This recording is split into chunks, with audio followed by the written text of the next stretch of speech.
Hello अस्सलाम वालेकुम everyone, welcome back to my channel. कैसे हैं आप सब? उम्मीद करती हूँ आप सब ठीक होंगे, खुश होंगे और मज़े में होंगे और ये जो सर्दियाँ हैं उनको एंजॉय कर रहे होंगे। हमारे यहाँ तो फ़ौरन से ना एकदम से स्नो आई और एकदम से ही सर्दी आ गई। आई डोंट नो फॉल कहाँ गया। मुझे तो ऐसा लग रहा है फॉल आया था कि नहीं आया था।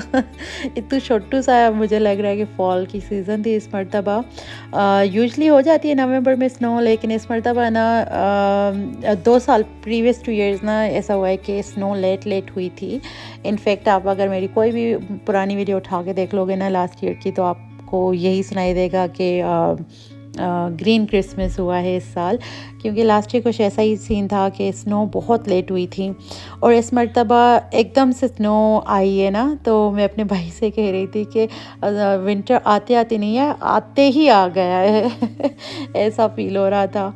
और फिर उसके अलावा ये जो कफ एंड फ्लू का जो सीज़न चल रखा है उफ, लेकिन अल्हम्दुलिल्लाह अभी we are all over it. हमारी फैमिली ना एक मतलब फिर से सब के सब बीमार होके अभी सब उठे हैं। तो I am trying to get back to the routine और अपना जो चैनल है इसको संभालने का कोशिश करूँगी और कंसिस्टेंसी के साथ अपलोड करने की पूरी ट्राई करूँगी। आई डोंट नो कितना मैंने मेंटेन कर पाती हूँ कि नहीं, लेकिन खैर ये जो व्लॉग है ना ये कुछ ओल्ड व्लॉग है। ये है ट्यूसडे का दिन था और अराउंड नून का टाइम था और हम लोग जा रहे थे यूआफए हॉस्पिटल, क्योंकि बच्चों की ना विज़न अपॉइंटमेंट थी। जो एनुअल चेकअप होता है वो अपॉइंटमेंट थी। और ट्यूसडे नवंबर 19 है एक्चुअली। ये काफ़ी पुराना है समझो। तो बस मैं अपलोड नहीं कर पा रही थी क्योंकि तबीयतें कुछ ऐसी चल रही थी, लेकिन अल्हम्दुलिल्लाह now I am back on track. तो इसलिए मैंने सोचा चलो यूट्यूब को भी मैं टाइम दे देती हूँ। तो हाँ जी, यहाँ पे हम लोग अपॉइंटमेंट के लिए जा रहे थे। ये अपॉइंटमेंट बुक्ड थी, लेकिन क्या होता है ना कि ये लोग हमें लेटर भेज देते हैं रिटन कि आपकी अपॉइंटमेंट किस दिन पे है, और फिर एक दिन पहले या 2 दिन पहले ये लोग हमें एक कॉल से रिमाइंडर दे देते हैं। लेकिन क्योंकि शाहजेब हॉस्पिटलाइज था तो ये अपॉइंटमेंट का जो ना हमारे माइंड से एकदम से निकल गया। मेरे हस्बैंड ने वर्क से ऑफ भी नहीं लिया हुआ था। ऑल ऑफ ए सडन सुबह मुझे कॉल रिसीव हुई कि आप लोग आ रहे हो, तुम तीनों की ना बच्चों की अपॉइंटमेंट है। तो यूजली वी प्रेफर कि तीनों की करवा ले ताकि मेरे हस्बैंड को बार बार ऑफ ना लेना पड़े जॉब से। लेकिन और उतना ही जो डॉक्टर्स हैं अवॉइड करते हैं कि तीन बच्चे एट सेम टाइम देखना, वो अवॉइड ही कर रहे होते हैं। लाइक स्पेशली इन लोगों ने मुझे अवॉइड करने को कहा था। दे सेड कि थोड़ा मुश्किल हो जाएगा। और फिर हमने इनसे बात करके ना फिर हमने तीनों की ले ली थी अपॉइंटमेंट। अदरवाइज़ ये होता था कभी कि शानजे की, कभी शाहजेब की, कभी सादिया की, तो एट मोस्ट 2 बच्चों की वो साथ दे देते थे अपॉइंटमेंट। तीनों की नहीं दी थी कभी। लेकिन लास्ट ईयर हमने इनसे एक्सप्लेन किया कि प्लीज़ तीनों को साथ दे दिया करो, हमारे लिए मुश्किल हो जाता है ना बार बार ऑफ लेना वर्क से। तो इस मरतबा इन लोगों ने तीनों को एक साथ जो है सो अपॉइंटमेंट दी थी।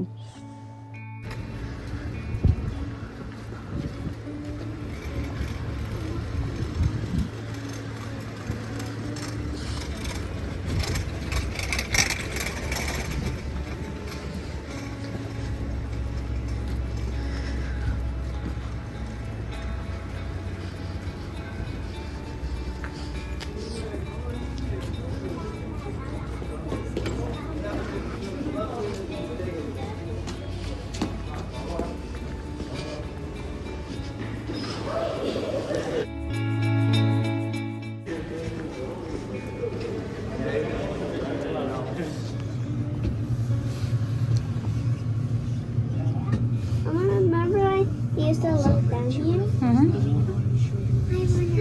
too. Come, Sadia, let's go.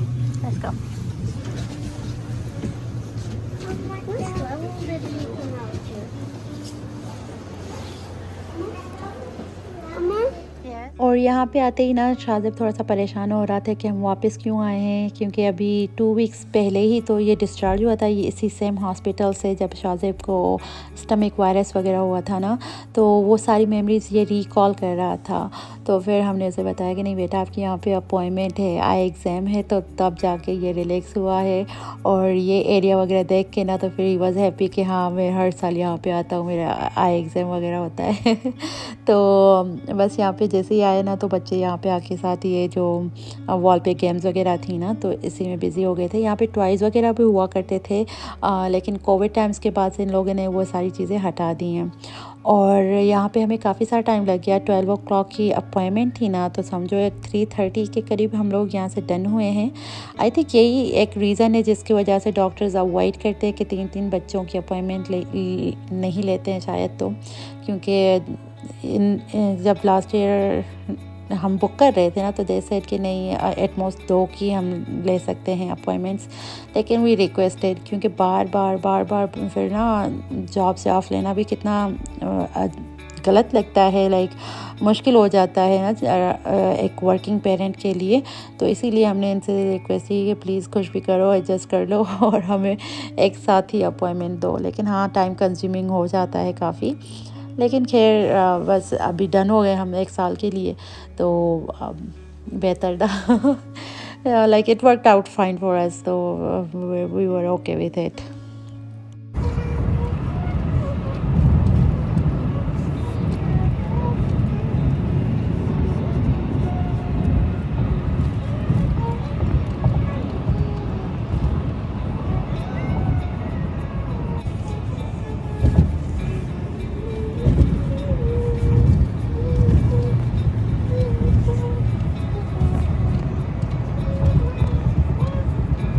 जब ऐसे वेदर अचानक से चेंज होता है ना तो एक अजीब सी थकान हो जाती है बॉडी में, और एक ना बॉडी का बस ऐसा होता है कि हम बैठे रहें, कोई काम ना हो, एकदम लेज़ी मोड पे चली जाती है बॉडी।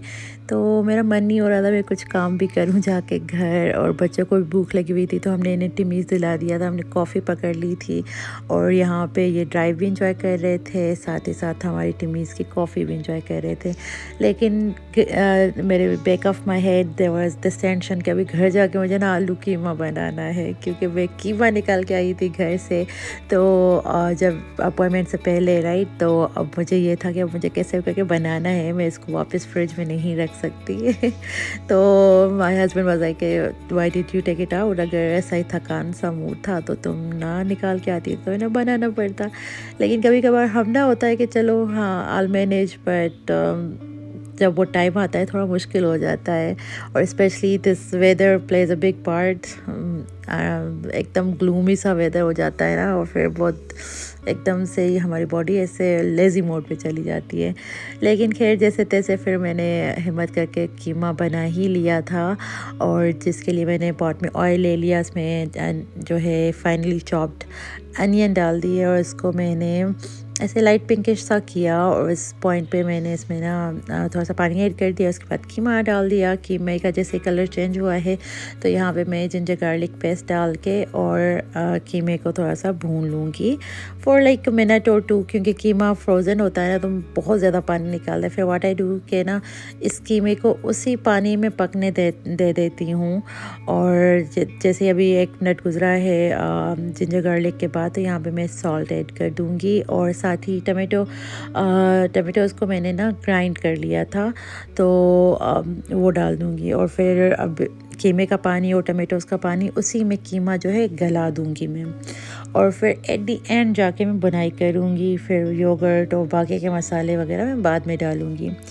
तो अब यहाँ पे आते ही साथ मैंने ना किचन में बिज़ी हो गई थी, और घर को भी थोड़ी बहुत अटेंशन की ज़रूरत थी, क्योंकि 12 o'clock की अपॉइंटमेंट थी, लेकिन क्योंकि बच्चे स्कूल नहीं गए थे बिकॉज दे हैड अपॉइंटमेंट, तो we woke up a little late around 10, आराम से ब्रेकफास्ट किया और रेडी होकर तो निकल गए थे। तो पीछे घर जो था ना वो क्लीन नहीं था, जो डेली की क्लीनिंग होती है ना वो भी नहीं की हुई थी। तो मैं यहाँ पे किचन में बिज़ी हो गई तो मेरे साथ मेरे हस्बैंड और बच्चे ना, बच्चों ने क्लीन अप कर लिया था कि अम्मा का वैसे ही मूड नहीं है और हम अगर टायर्ड हैं तो अम्मा भी टायर्ड हो सकती हैं। तो फिर बच्चों ने और जिमी ने मिलकर घर को क्लीन कर लिया ताकि जब मैं किचन से डन हूँ तो फिर हम लोग सिर्फ बैठें और फैमिली टाइम स्पेंड करें और साथ ही कुछ ना कुछ टीवी पे देख लें। मोस्टली अर्तुगरुल ही देखते हैं अब तक, जो मुझे वॉच कर रहे हैं उन्हें पता है कि पिछले रमज़ान, जैसे ही रमज़ान फिनिश हुआ है ना तो हमने अर्तुगरुल देखना शुरू किया है। और अर्तुगरुल की इतनी सारी सीजन्स हैं तो हम अर्तुगरुल ही देख रहे होते हैं, कोई पाकिस्तानी, इंडियन, कोई कुछ शो नहीं। No big boss this year, nothing, only Ertugrul. और उस पॉइंट पर बच्चों को क्या होता है ना कि शाहज़ेब को समझ में नहीं आता, लेकिन वो फिर भी बैठ के देखता रहता है क्योंकि डैडा को पसंद है अर्तुगरुल। तो शाहज़ेब लव्स इट टू, और वो ना कहता है कि I wish I can understand it. और फिर हम कहते हैं कि जब तुम बड़े हो जाओगे ना तो फिर तुम सबटाइटल्स के साथ देख लेना। खैर हमने अर्तुगरुल देखा और बच्चों को हमने स्क्रीन्स दे दी थी। Even though it was week day, लेकिन थोड़ा अनयूजुअल सा दिन था तो हमने इन्हें स्क्रीन पकड़ा दी थी ताकि ये लोग भी रिलैक्स होएं और ब्लैंकेट में जो है ना काफ़ी कोजी होकर बैठ जाएँ और हम भी अपना साथ ही मज़ेदार सा डिनर और अर्तुगरुल एंजॉय कर लें। तो बस ये डिफरेंट सा दिन था, लेकिन अल्हम्दुलिल्लाह इट वाज गुड। और आज की वीडियो इतनी ही है। उम्मीद करती हूँ कि आपको आज की वीडियो अच्छी लगी होगी। अगर ऐसा है तो प्लीज़ वीडियो को लाइक, शेयर एंड सब्सक्राइब कर दीजिएगा। Thank you so much. मिलती हूँ मैं आपसे अगली वीडियो में, तब तक के लिए टेक केयर एंड अल्लाह हाफिज़।